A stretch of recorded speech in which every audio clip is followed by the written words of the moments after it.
Hello everyone. Today we will talk about how to fix the app of Face Yoga.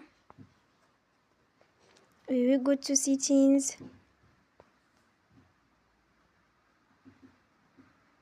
Then we click on apps. After that we search the app Face Yoga and we click.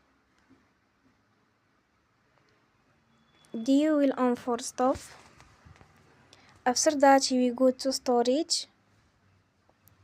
Then we click on clear cache. In the end, turn your phone and you will restart your phone again. Don't forget to support us by like and subscribe. See you next time and thank you for watching.